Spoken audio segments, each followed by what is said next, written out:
मैं जेपी वर्मा स्वागत करता हूं आपका आज की नई क्लासेस में, जो कि आनुवंशिकता टॉपिक पर बेस्ड है। आज हम आनुवंशिकता में आगे बढ़ेंगे, ठीक है ना बच्चों।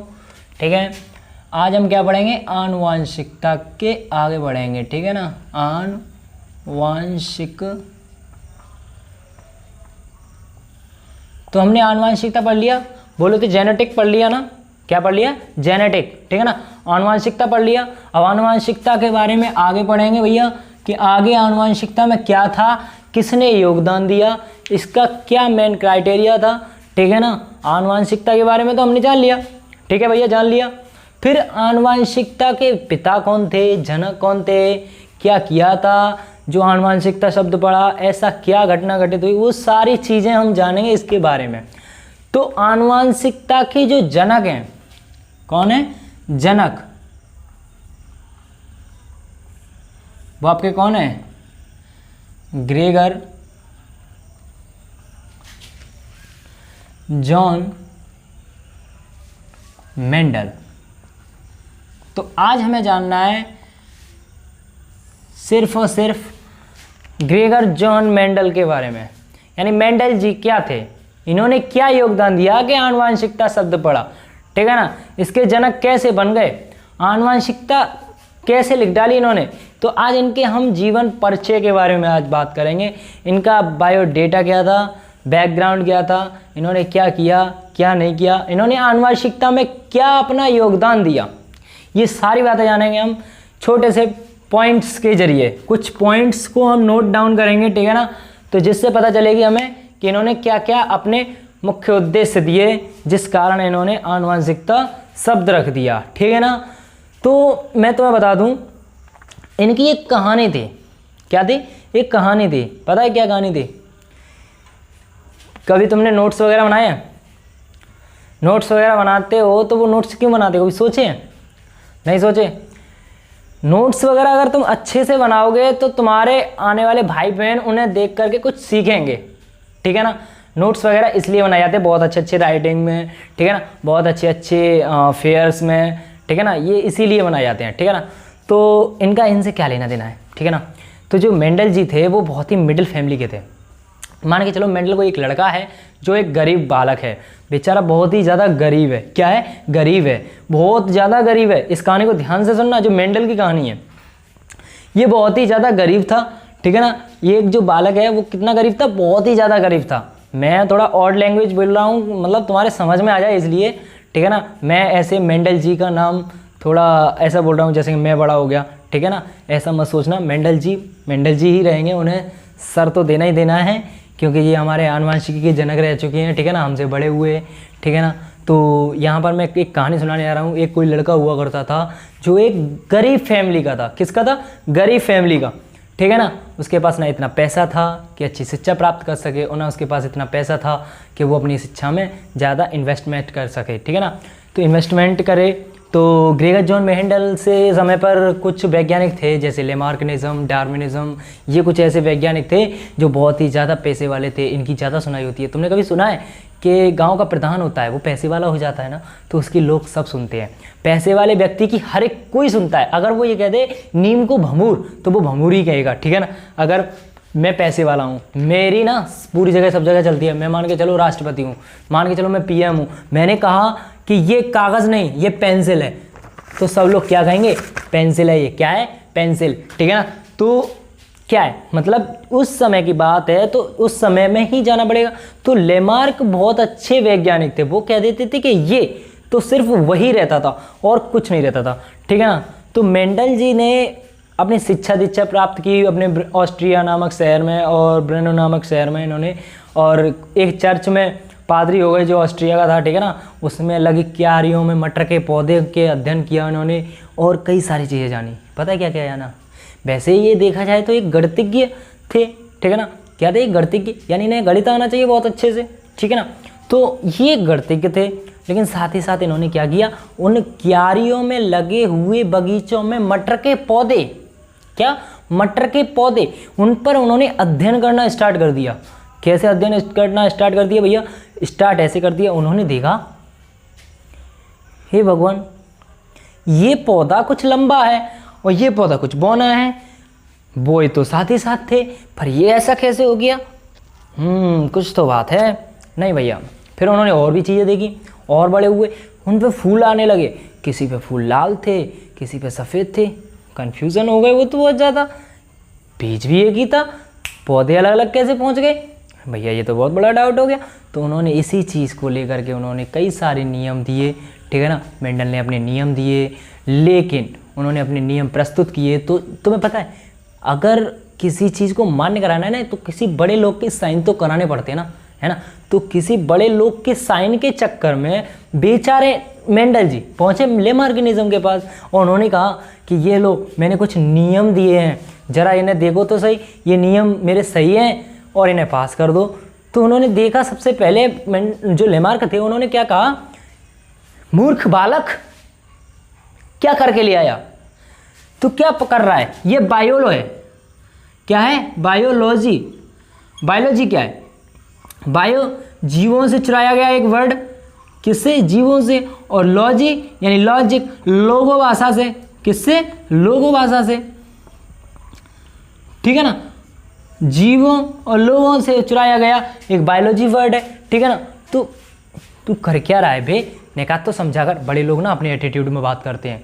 कैसे बात करते हैं? अपने एटीट्यूड में बात करते हैं। एटीट्यूड में बात कैसे करते हैं? वो अपने आगे किसी की लगनी नहीं देते हैं, ना सुनते हैं, ना कब की, मतलब कुछ भी करने ही नहीं देते हैं अपने आगे। हाँ हमें सो हमें 2-4 पैसे में क्या होगा, कोई बात, मतलब कोई भी अपने गाँव में, अपने शहर में देख लेना, अगर कोई बंदा पैसे वाला है, थोड़ा सा पैसे वाला है, अगर आपके पास पैसा है ना, आपकी बकवास भी बड़े ध्यान से सुनते हैं, ठीक है ना। तो पैसे की बकवास सुनते हैं, आपकी बकवास नहीं सुनते। कभी सोचा है एक गरीब लेक्चर दे रहा हो, कभी गरीब के लेक्चर सुने किसी ने? नहीं सुने। और भी उसी के बाद अमीर लेक्चर दे रहा हो तो सब लोग खड़े हो जाते हैं, भैया क्या कह रहे, हाँ बहुत अच्छी बात कह रहे, ऐसा होता है ना, ठीक है ना। तो यहाँ पर लेमार्क ने कहा कि तुम ये चीज़ जो मटर के पौधे पर अध्ययन कर रहे हो, ये एक बायोलॉजी है, वनस्पति विज्ञान है। वनस्पति विज्ञान, पेड़ पौधे, यहां पर जीव जंतु है, इसमें तुमने गणित लगा दिया।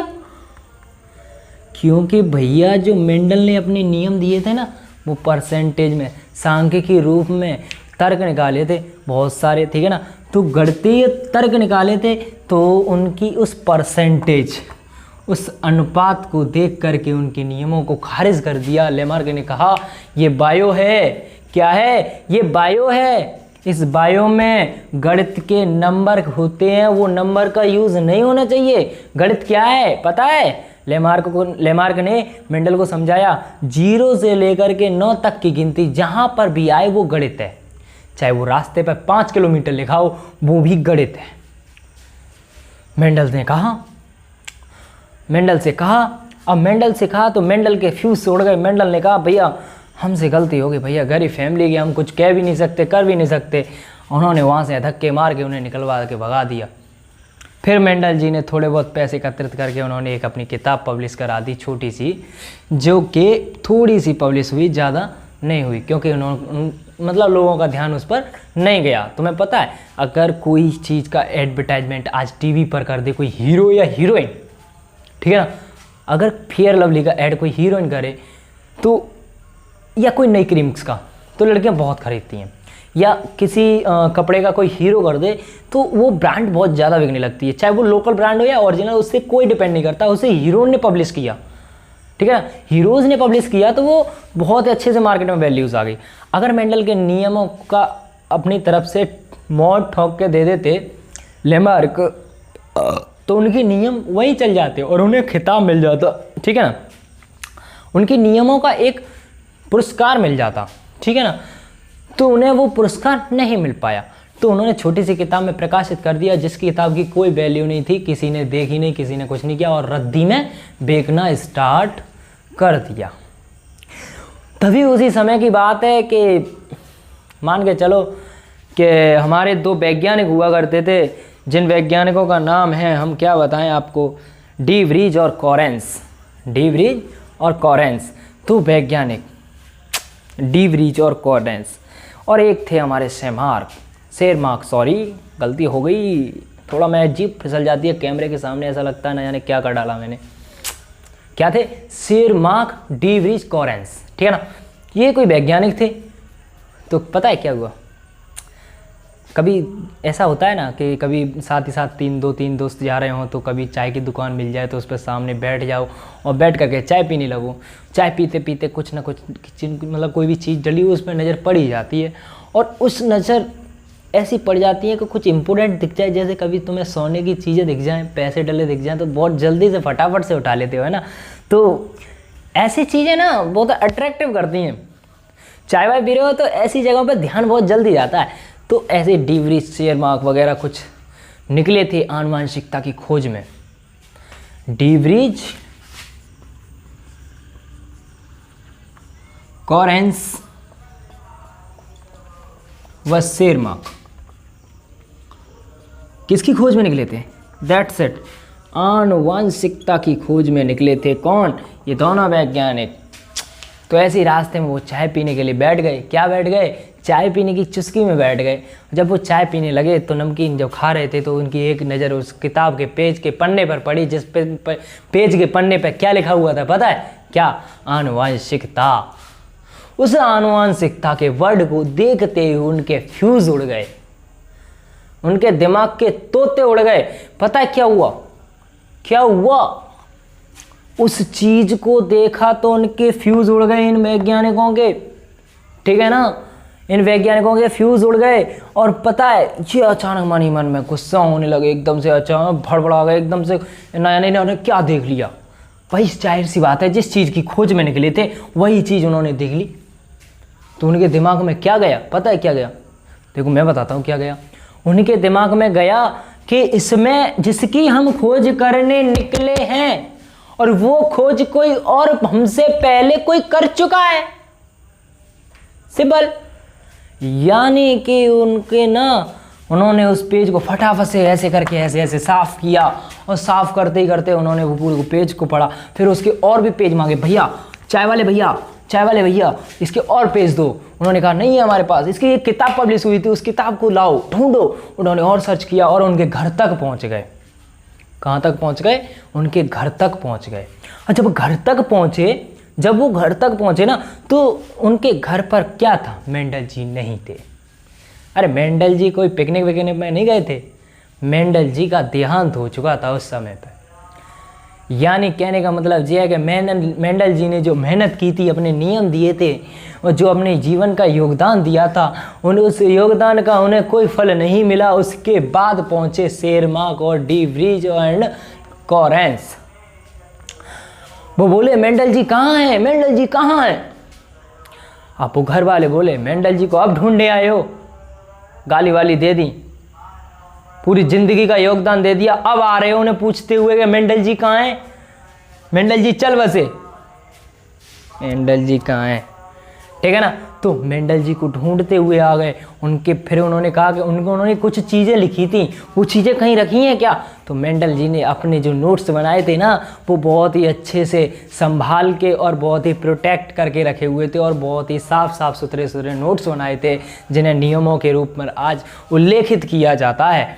ठीक है ना। तो आज हम बात करेंगे उन नियमों के बारे में, लेकिन नियमों से पहले उनके जीवन परिचय के बारे में जानेंगे। और इसी वजह के कारण इन जो वैज्ञानिक थे, ये आपके कॉरेंस, डीवरीज, शेयरमार्क, इन वैज्ञानिकों ने पता है क्या किया? ये पुनर्खोजकर्ता बने मेंडल जी के, और मेंडल जी के सारे नियमों को उन्होंने प्रयोग किया प्रयोगशाला में, और सारे नियम सक्सेस हो गए।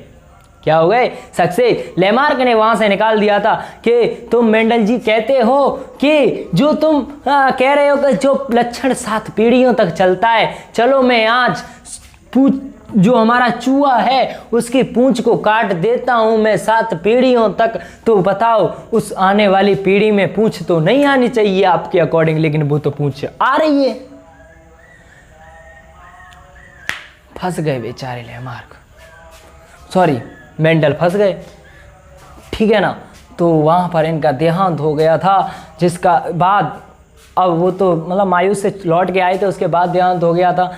तो उसके बाद उनके पुनर्खोजकर्ता बने ये। इन्होंने उनके नियमों पर दोबारा से अध्ययन किया और उनके नियमों को लाइन टू लाइन पढ़ा और उन पर अध्ययन किया। तो जो अनुपात उन्होंने निकाला, जो भी परसेंटेज निकाला, वो एक्यूरेटली सही था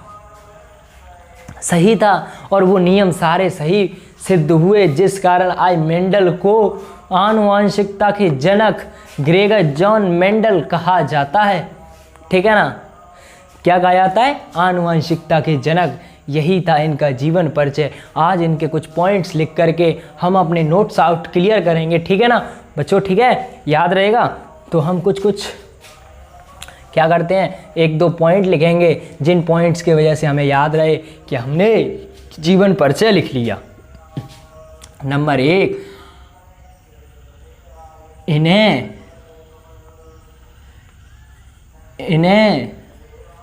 आनुवांशिकी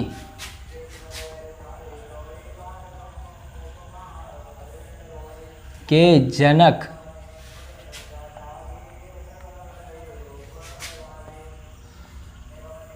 कहा जाता है।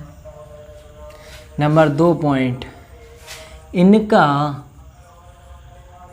पूरा नाम ग्रेगर जॉन मेंडल था।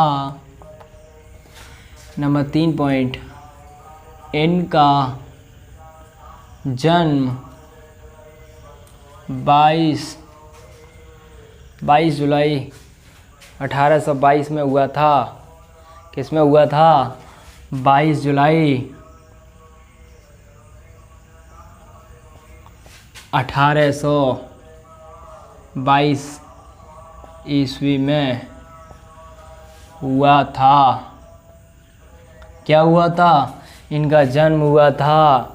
फिर क्या हुआ? अगला पॉइंट लिखते हैं। इन्होंने अपनी शिक्षा कहाँ प्राप्त की पता है? उससे पहले हम तुम्हें बता दें, ये क्या थे? ये एक किसान परिवार से थे। यह एक किसान परिवार से थे। ठीक है। नंबर 5 पॉइंट, साथ ही साथ उतारो इन्हें। ठीक है ना, ताकि आपको जीवन परिचय हमेशा के लिए याद रहे। ठीक है ना। और इन्होंने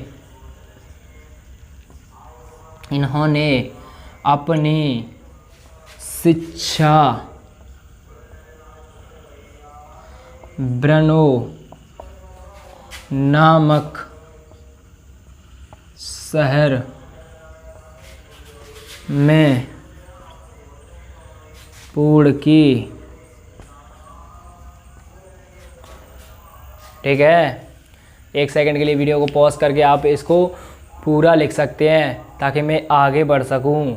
ठीक है ना, आगे बढ़ना है मुझे। अभी मैं बता दूं, इन्हें क्या कहा जाता है? आनुवांशिकी का जनक कहा जाता है। इनका पूरा नाम क्या था? ग्रेगर जॉन मेंडल था। एक एक लाइन याद करोगे, हमेशा के लिए याद रहेगा। तुम एक थ्योरी के वाइज याद करोगे, कभी याद नहीं होगा।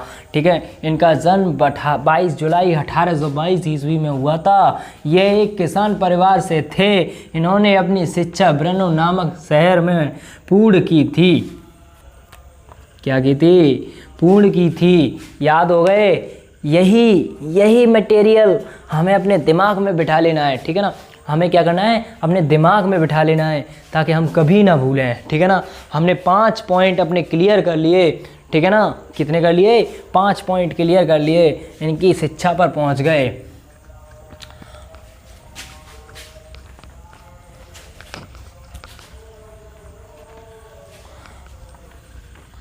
पता है ये मैं क्यों लिख रहा हूँ?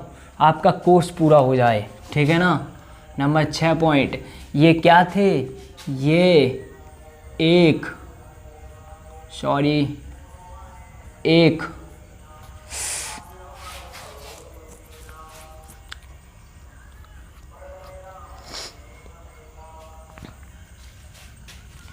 यह एक गणितज्ञ थे जिन्होंने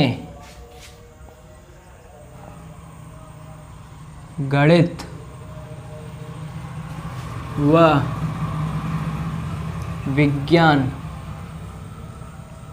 का अध्ययन किया। क्या किया? गणित और विज्ञान का अध्ययन किया। ठीक है ना, एक बार अच्छे से पढ़ो इसे।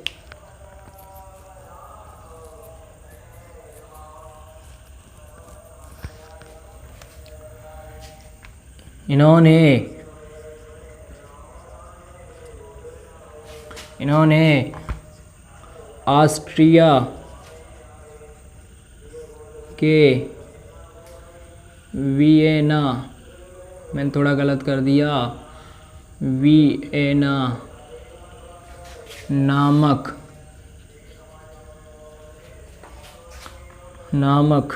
यूनिवर्सिटी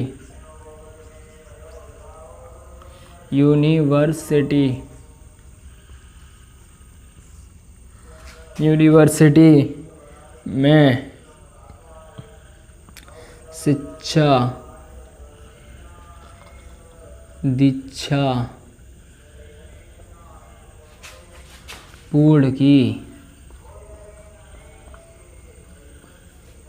अगला पॉइंट, ये ऑस्ट्रिया के एक चर्च में पादरी हो गए। ये एक गणितज्ञ थे जिन्होंने गणित व विज्ञान का अध्ययन किया था। क्या किया था? ये गणितज्ञ थे जिन्होंने गणित की विज्ञान पर अध्ययन किया था। इन्होंने ऑस्ट्रिया के वियना नामक इस यूनिवर्सिटी में शिक्षा और दीक्षा पूर्ण की। ठीक है ना, किसमें वह पूर्ण की? वियना नामक यूनिवर्सिटी में शिक्षा दीक्षा पूर्ण की। और ये ऑस्ट्रिया के एक चर्च में पादरी हो गए। यूनिवर्सिटी में क्या होता है? डिग्रियाँ, ग्रेजुएशन। तो ये यूनिवर्सिटी हो गई, उसमें शिक्षा दीक्षा प्राप्त की। ऑस्ट्रिया क्या है? ऑस्ट्रिया यानी ऑस्ट्रिया एक पुराना नाम है जिसका आज नया नाम ऑस्ट्रेलिया पड़ गया है। ठीक है ना। अजी अब बात करते हैं चर्च के पादरी। गॉड से सुने हो? गॉड से फादर, गॉड से फादर। ठीक है ना, वो होते हैं ना, उन्हीं को पादरी कहा जाता है। क्या कहा जाता है? पादरी कहा जाता है। इस चीज़ को तो तुम जानते ही होंगे ना, चर्च में कई सारी मूवी देखी होंगी आपने, जैसे सकीना सखू, शायद उसी में है ना, शायद हाँ उसी में। उड़ जा कावा काले तेरे, मुँह विच खंड पावा तेरे, ऐसा कुछ गाना है, उसमें ही तो है। चर्च में गाती है लड़की, तभी आ जाता है और उसे जबरन गब्बा लिया जाता है। ठीक है ना। अगला पॉइंट नवा पॉइंट। ठीक है ना, चर्च में पादरी हो गए और इन्होंने चर्च के बाहर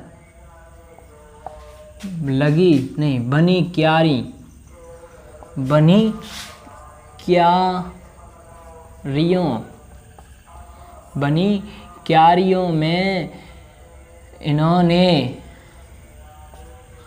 मटर के पौधों पर अध्ययन किया। क्या किया? मटर के पौधों पर अध्ययन किया। अगला पॉइंट क्या है ये भी देखना है। तब तक इसे पढ़ो इसे जरा। ठीक है ना।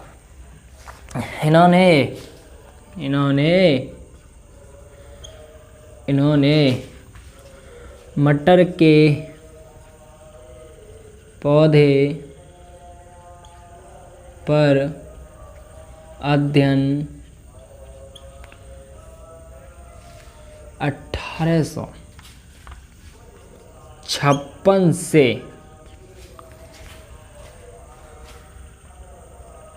1863 तक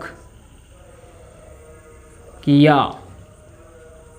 क्या किया इन्होंने? मटर के पौधे पर अध्ययन 1856 से 1863 तक किया। ये वेरी इंपॉर्टेंट लाइन है, ठीक है ना।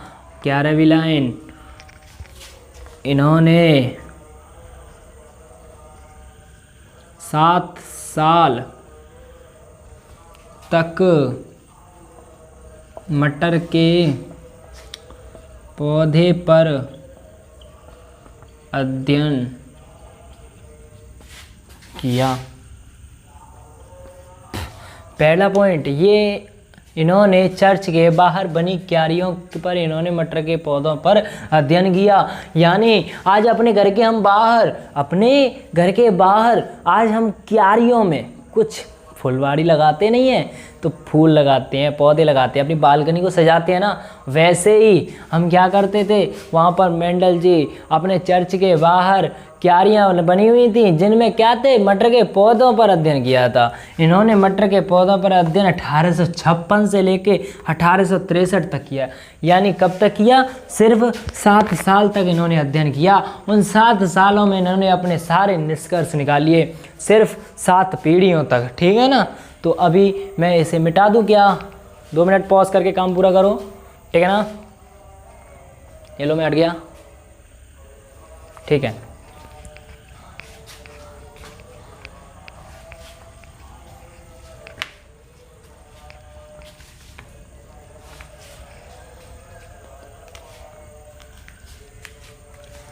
बारहवां पॉइंट, कौन सा? 12वां पॉइंट, इनकी मृत्यु। 13वां पॉइंट, इनके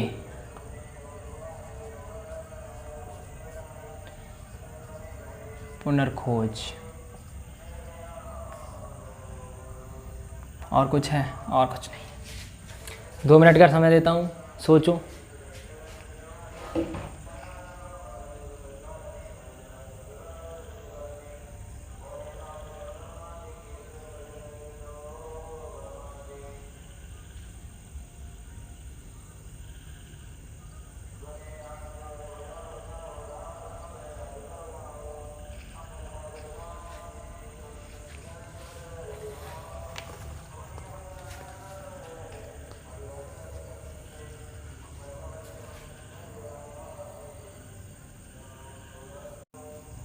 तो बच्चों लिख लिया? बच्चों सोच लिया, समझ लिया? अभी देखो, अब मैं लिखता हूँ, तुमने अगर अब तक सोच लिया हो तो ठीक है ना। अब मैं लिखता हूँ, क्या लिखता हूँ? इनकी date of birth, sorry date of death, DOD, यानी क्या थी? 6 जनवरी कितनी थी? 1984 में हुई। क्या हुई? इनकी मृत्यु, ठीक है ना। कितनी में हुई? 6 जनवरी 1984 में। इनके पुनर्खोजकर्ता कौन थे?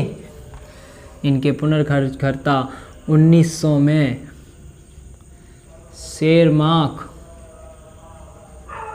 तथा डी व्रीज व कॉरेंस।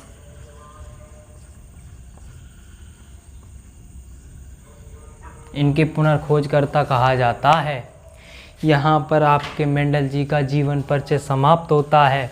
मैं आपको बता दूँ, आपकी जो इनका जन्म था, वो जन्म को एक और बार डिक्लेयर कर दूँ। मैंने लिखा था 22 जुलाई, कितना? 22 जुलाई 2022। इसमें थोड़ा डाउट है, कहीं लिखा दिया है 20 है और कहीं दिया है 22 है। ये किताबों में भी गड़बड़ है, ठीक है ना। अब मैं तो तब था नहीं, अब जब दोनों चीज़ दे रखी है, ठीक है ना, तो मैं दोनों चीज़ बता भी रहा हूँ। अब मैं तुम्हें बता दूँ, इसमें से सबसे ज़्यादा परसेंटेज इसका आता है 22 जुलाई का, ठीक है ना। किसका आता है? 22 जुलाई का जन्म, ठीक है ना। तो कहीं कहीं किताबों में 20 जुलाई दिया हुआ है, तो कन्फ्यूज़न मत कर लेना। लेकिन मृत्यु 6 जनवरी 1984 में हुई थी। इसका पूर्ण है, ठीक है ना। इनके पुनर्खोजकर्ता 1900 में शेरमार्क तथा डी व्रीज व कॉरेंस ने इनके नियमों की पुनर्खोज की थी। इनके मृत्यु कब हो गई थी? 1984 में। और 1984 के बाद 1900 में जाके पता चला कि आनुवंशिकता के कोई खोजकर्ता भी रह चुके हैं भैया, ठीक है ना। तो कभी अगर तुम साइंटिस्ट बनो तो ये मत सोच लेना कि इस चीज़ की खोज नहीं हुई है, शायद हो चुकी हो पहले, तुम्हें बाद में पता चले, ठीक है ना। तो कुछ कुछ चीज़ें ऐसी होती हैं जो हमें पता नहीं होती, जैसे इन दो तीन वैज्ञानिकों को पता नहीं था कि ये इनकी जो खोज थी वो पहले ही हो चुकी है, ठीक है ना। तो अगर ये लोग ना आते तो आज मेंडल जी के बारे में हमें आज इतना ज्ञान नहीं होता, और आज उनके बारे में ना इतनी बातें होती, और ना इनके बारे में इतना पता होता, और ना इतना कुछ नए सिलेबस में जुड़ा होता, ठीक है ना। आज ये लोगों ने क्या कर दिया, आनुवंशिकता को दिखा दिया कि आनुवंशिकता क्या होती है, और हमें सिखा दिया कि आनुवंशिकता क्या है। तो इन्हें पुनर्खोजकर्ता कहा जाता है, और इनके योगदान में रही, इनकी योगदानी वो थे हमारे श्री ग्रेगर जोहन मेंडल जी, ठीक है ना। तो मेंडल जी का मैंने जीवन परिचय पूर्ण बताया और लिखाया। सभी बच्चों से मैं बस यही कहूँगा, सिर्फ़ और सिर्फ अपने नोट्स कलेक्ट करते रहिए, ठीक है ना, और सारी चीज़ों पर ध्यान से एक एक पॉइंट पर ध्यान दीजिए। मैं एक एक बात को बताता हूँ, ठीक है ना। तो मैं आज जेपी वर्मा आज यहीं समाप्त लेता हूँ मेंडल जी के जीवन परिचय पर। आगे बात करेंगे हम कल, ठीक है ना। सेम समय रहेगा हमारा, सेम प्लेस रहेगा, ठीक है ना। मैं बस एक ही उम्मीद करूँगा कि बस नोट्स पर और अपने